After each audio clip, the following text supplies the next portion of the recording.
नमस्कार, मैं शुभ मिश्रा और आप देख रहे हैं अपना बिहार। और सबसे पहले आज बुलेटिन में बात करेंगे यूक्रेन से छात्रों की वापसी को लेकर। दरअसल यूक्रेन से 11 छात्र थोड़ी ही देर में राजधानी पटना पहुंचेंगे। छात्रों का तीसरा जत्था इस बार राजधानी पटना एयरपोर्ट पर पहुंचेगा। पटना एयरपोर्ट दिल्ली से ये सभी छात्र पटना आ रहे हैं। बता दें कि ये तीसरा जत्था है जो आज शाम 4:40 पर पटना एयरपोर्ट पर जो फ्लाइट लैंड होगी उसमें से ये सभी छात्र आज अपने घर वापस लौटेंगे। थोड़ी ही देर में 11 छात्र एक बार फिर से अपने घर की ओर रवाना होंगे।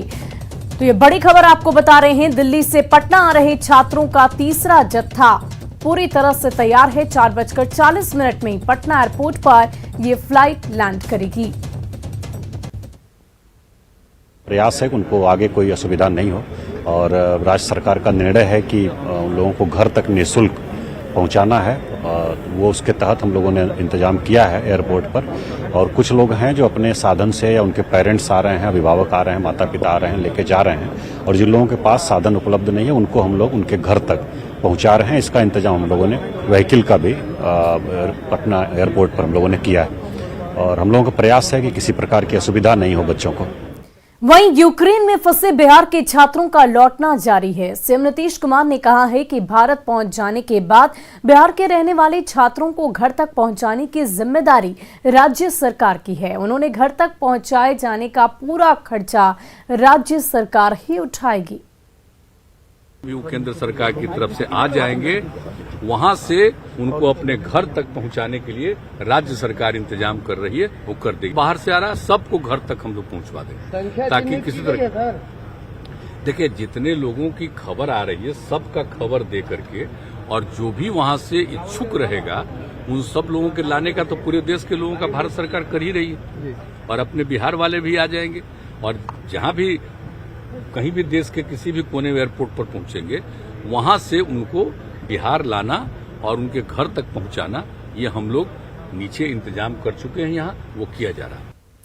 वहीं यूक्रेन से बिहार लौटकर आए कुल 13 बच्चों में से एक पटना के अभिषेक कुमार हैं। यूक्रेन की राजधानी कीव से 500 किलोमीटर की दूरी पर स्थित चिर्नवत्सी यूनिवर्सिटी में मेडिकल के छात्र अभिषेक कुमार ने न्यूज 18 से एक्सक्लूसिव बातचीत में यूक्रेन के तनावपूर्ण हालातों की आंखों देखी बताए।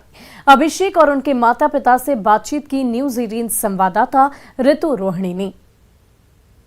यूक्रेन और रूस के बीच चल रहे तनाव के माहौल में वहां फंसे भारतीय छात्रों को वापस वतन लाने की तमाम कोशिशों के बाद अब धीरे धीरे कई सारे जो छात्र हैं वो भारत लौटने लगे हैं। और ऐसे में बिहार के भी कई सारे छात्र जो हैं वो यूक्रेन में फंसे हैं। और जो पहला जत्था आज आया है बिहार, उनमें से एक हैं अभिषेक कुमार, वो हमारे साथ इस वक्त मौजूद हैं। और अभिषेक जो हैं यूक्रेन से आए हैं तकरीबन 6000 किलोमीटर की दूरी तय करके।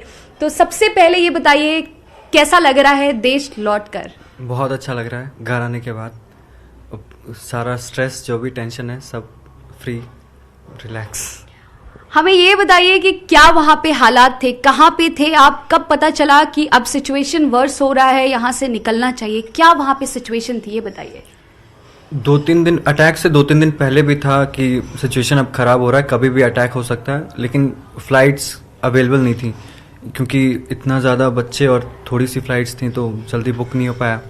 फिर अटैक वाले दिन तो कंफर्म हो गया कि अब तो फंस गए यहाँ पर।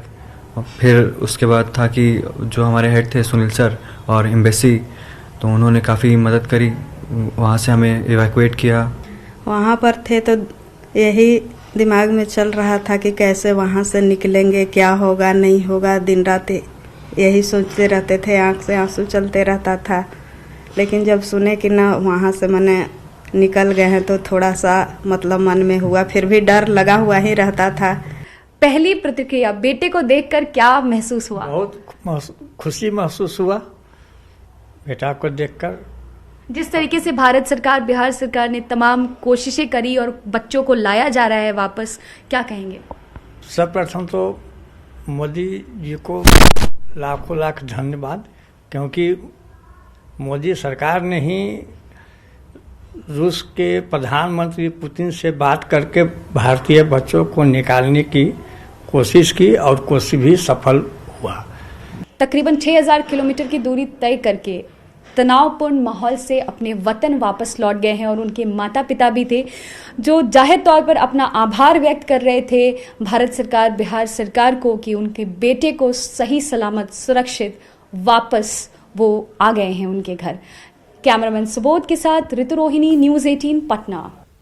वहीं मुजफ्फरपुर की सना तस्कीन यूक्रेन से लौटकर अपने घर पहुंच चुकी है। सना के लौटने के बाद घर के लोग काफी खुश हैं। उसने बताया कि युद्ध शुरू होने के बाद काफी परेशानी थी और अब घर पहुंचकर बहुत अच्छा लग रहा है।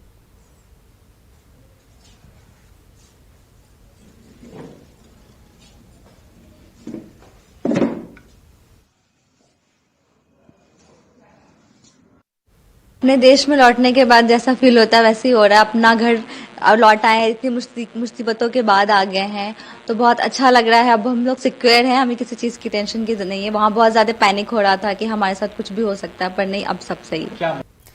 और यूक्रेन में फंसे भारतीय छात्रों की लगातार वतन वापसी की जा रही है। केंद्र सरकार छात्रों को अपने खर्चे पर ला रही है। बिहार के डिप्टी सीएम तारकिशोर प्रसाद ने इसके लिए पीएम मोदी को धन्यवाद दिया है। यशस्वी प्रधानमंत्री श्री नरेंद्र मोदी जी के प्रति आभार प्रकट करता हूं। उन्होंने पूरे देश के बच्चे जो यूक्रेन में पढ़ रहे हैं और जो यूक्रेन की परिस्थिति अभी बनी है उसमें कैसे वो अपने स्वदेश लौटें, उसके लिए उन्होंने बहुत बेहतर प्रयास किया है।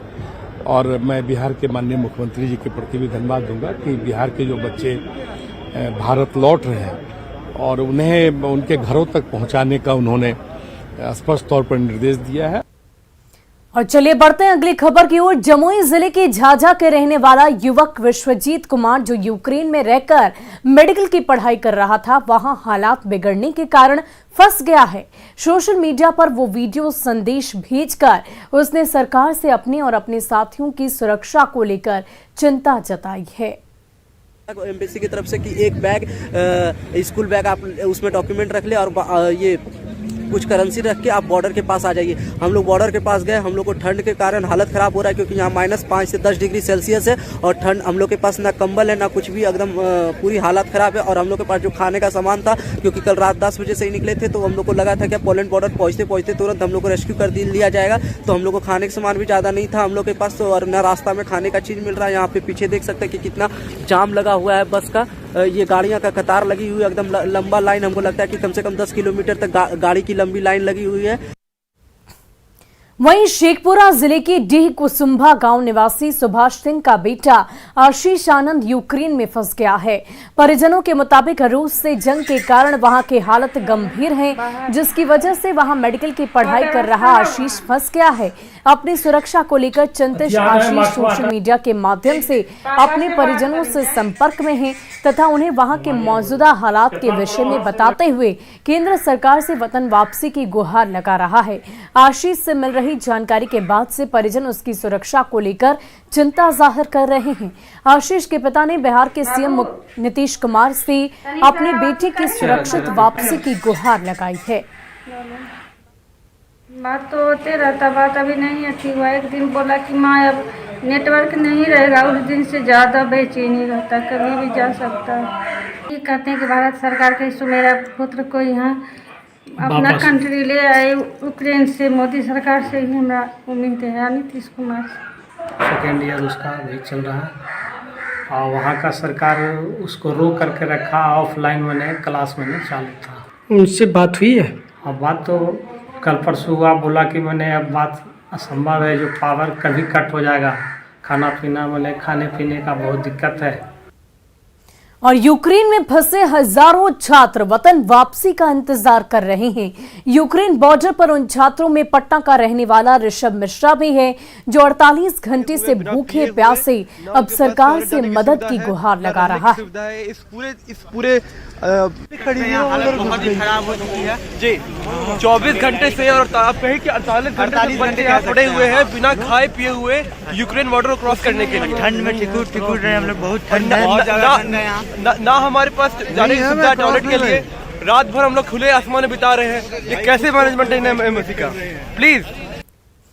वहीं नवादा के मुअज्जम मुर्तजा अशरफी भी यूक्रेन में फंसे हैं। Muazzam Lviv national medical university में पढ़ाई करते हैं और 3 दिनों से यूक्रेन पोलैंड सीमा पर रुके हुए हैं, लेकिन सीमा पार नहीं करने दिया जा रहा। जिस शेल्टर होम में वो ठहरे थे वहां भी उन्हें जाने की अनुमति नहीं दी गई।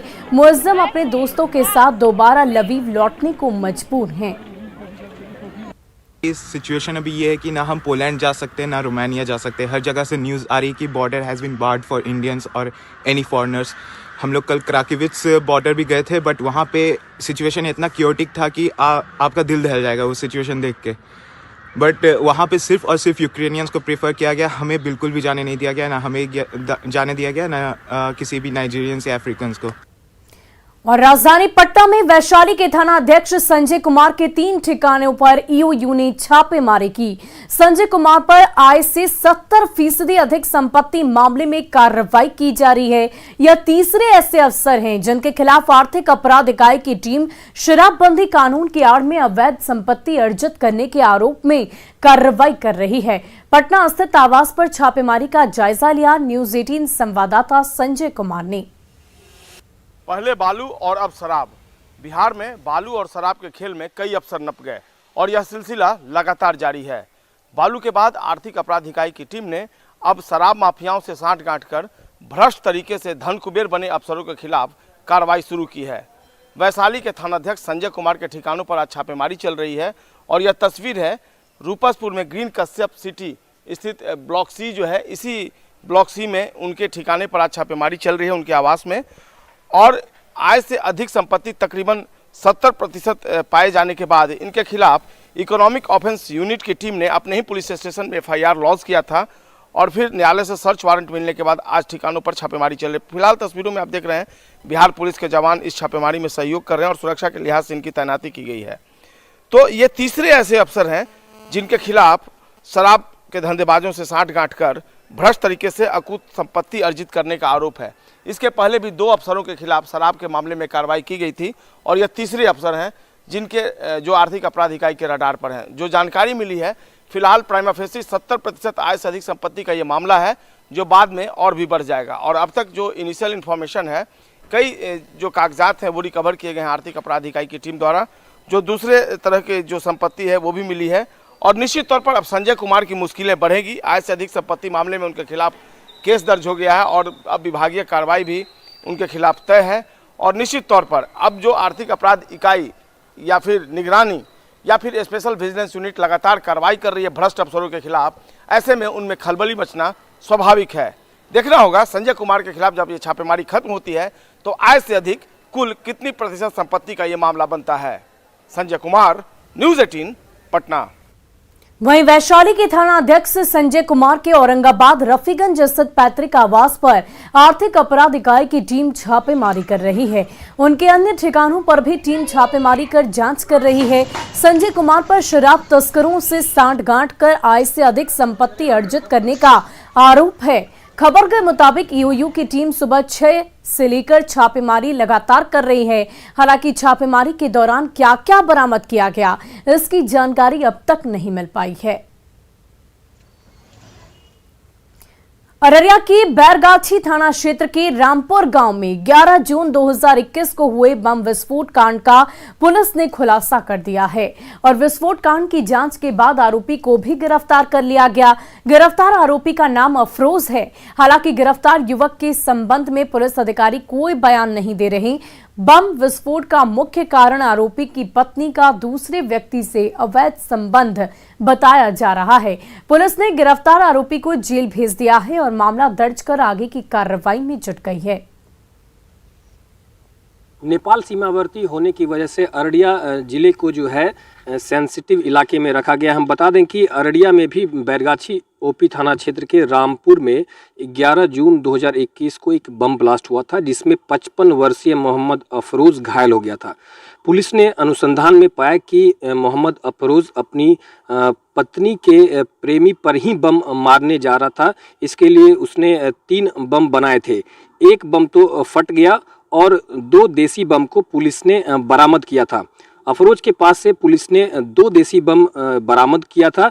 अररिया एसडीपी पुष्कर कुमार ने इस बाबत बाइट तो नहीं दिया, कुछ कहने से इनकार कर दिया, लेकिन सिर्फ मौखिक तौर पर सिर्फ इतना बताया है कि नवंबर महीने में ही आरोपी अफरोज की जो है गिरफ्तारी कर ली गई थी और फिलहाल वो अभी न्यायिक हिरासत में है और वो जेल में। हम बता दें कि अररिया जिला नेपाल की खुली सीमा से लगता है, करीब 100 किलोमीटर की खुली सीमा है। इस वजह से अररिया जिला जो है काफ़ी संवेदनशील माना जाता है।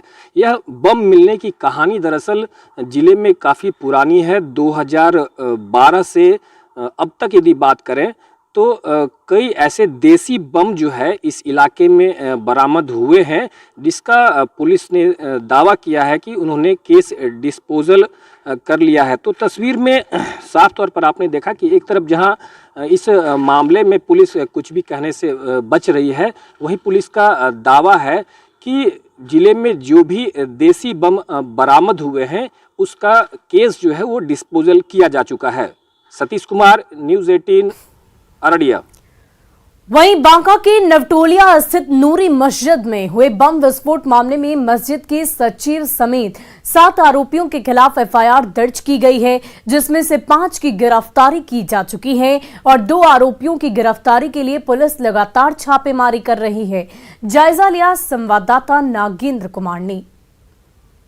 आज से करीब 8.5 माह पूर्व बांका के नौटोलिया स्थित नूरी मस्जिद में भयानक विस्फोट हुआ था। उस विस्फोट में मस्जिद मदरसा पूरी तरह से जमींदोज हो गया था और मदरसा में दबकर उस समय के मौलाना मोहम्मद अब्दुल मोमिन की मौत हो चुकी थी। आप देख सकते हैं कि बांका मुख्यालय से करीब 2 किलोमीटर दूर यही नौटोलिया गांव है जहां की नूरी मस्जिद में विस्फोट हुआ था। विस्फोट होने के बाद तरह तरह के कयास लगाए गए थे कि आखिर मदरसा में इतना बम क्यों रखा गया था और कहां से आया था। जांच के क्रम में जिला पुलिस, एटीएस और एसएफएल की जांच हुई थी, जिसमें कि ये पुष्टि हुआ था कि मदरसा के अंदर कंटेनर में भारी मात्रा में बम रखा गया था और बम रखे रहने के पीछे एक तर्क ये सामने आया था कि बगल के गांव से वर्चस्व की लड़ाई हो रही थी और उस लड़ाई में 1 वर्ष पूर्व से ही बमबारी और गोलीबारी की घटनाएं हो चुकी थी, जिसको कि शायद अंजाम देने के लिए यहां पर बम को रखा गया था। इस मामले को लेकर 7 लोगों के विरुद्ध मामला दर्ज किया गया था, जिसमें कि अब तक बांका पुलिस के द्वारा मदरसा के सचिव मोहम्मद फारूक समेत 5 की गिरफ्तारी हो चुकी है और 2 अभी भी फरार हैं। उन 2 फरार की गिरफ्तारी के लिए बांका पुलिस के द्वारा न्यायिक कार्रवाई की जा रही है, लेकिन अब तक 2 फरार हैं। Nagendra, news 18 network, Banka. और जीवन में मेहनत और लगन से कुछ भी संभव है। न्यूज़ 18 की पहल बायजूस यंग जीनियस में हम कई ऐसे बच्चों से मिले जिन्होंने अपने दृढ़ संकल्प से वो कर दिखाया जो उनकी उम्र में असंभव प्रतीत होता है। आनंद नरसिम्हन ने पहले एपिसोड में दिखाए गए अधिराज चौधरी के साथ बातचीत की। आइए एक नजर डालते हैं।